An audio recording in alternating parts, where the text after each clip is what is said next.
Où êtes-vous?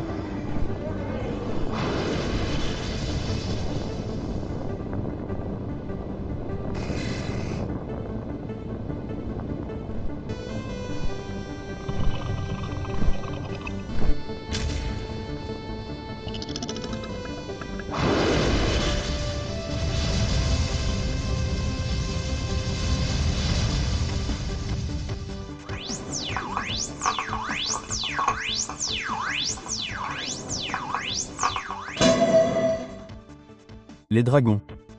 Des bêtes féroces connues pour leur immense puissance, leur prouesse et leur intensité. Les dragons sont principalement identifiés par leur nature agressive, leurs grandes ailes et surtout leur capacité à cracher du feu. Mais si c'est le cas, alors pourquoi ce Pokémon n'est-il pas un dragon?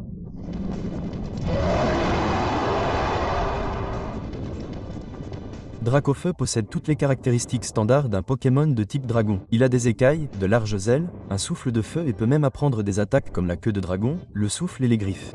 Alors, quelle en est la raison? Eh bien, la façon dont certains Pokémon sont classés dépend moins de leur apparence extérieure que de ce qui se passe à l'intérieur. Par exemple, les ailes de type dragon se déclinent en de nombreuses variétés, mais le côté bleu et coriace de l'aile de Dracofeu recouvre des muscles appelés plagiwa, que l'on trouve chez les Pokémon appartenant à la famille des Chiropras comme Zubat.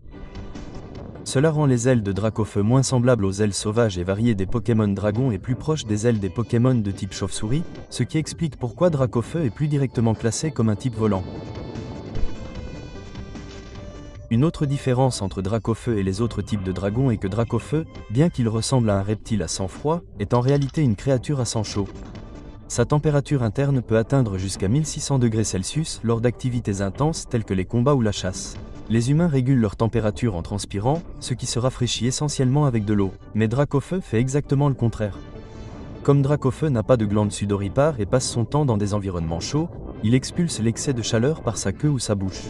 En fait, le lance-flamme emblématique de Dracofeu n'est pas seulement une attaque, c'est un moyen de se débarrasser de sa chaleur interne. Lorsque Dracofeu lance des flammes dans les airs après un combat, c'est comme si un humain se versait de l'eau sur la tête après une longue course. Et les différences ne s'arrêtent pas là. Même la personnalité de Dracofeu est beaucoup moins celle d'un dragon qu'on pourrait le penser au premier abord. Les Dracofeu sont connus pour être extrêmement agressifs et compétitifs, toujours à la recherche de nouveaux combats ou de nouveaux ennemis. Bien que les histoires de fiction puissent laisser entendre qu'il s'agit d'un comportement de type dragon, ce n'est pas le cas. Il s'agit plutôt d'une idée fausse courante selon laquelle les humains prennent des traits plus exclusifs à Dracofeu et les généralisent aux Pokémon de type dragon. La plupart des Pokémon dragons ont tendance à être calmes et réservés, restant souvent entre eux car ils se reproduisent rarement et ne veulent pas mettre leurs petits en danger. Dracofeu, en revanche, adopte une approche différente. Au lieu de se défendre lorsqu'ils sont petits, ils sont très offensifs. Les Dracofeu combattent tous les Pokémon qui osent les regarder de haut, utilisant leurs ailes et leurs flammes, non seulement pour survivre, mais aussi pour dominer les combats et améliorer leur réputation.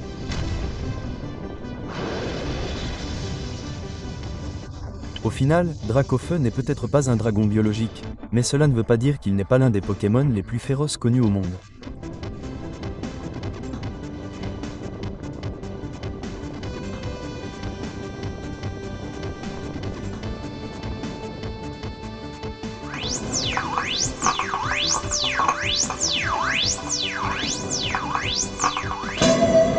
Nous espérons que vous avez apprécié cet épisode de Poké National. J'ai été le professeur Jinko, et nous espérons vous revoir la prochaine fois dans ce monde magique que nous connaissons des Pokémon.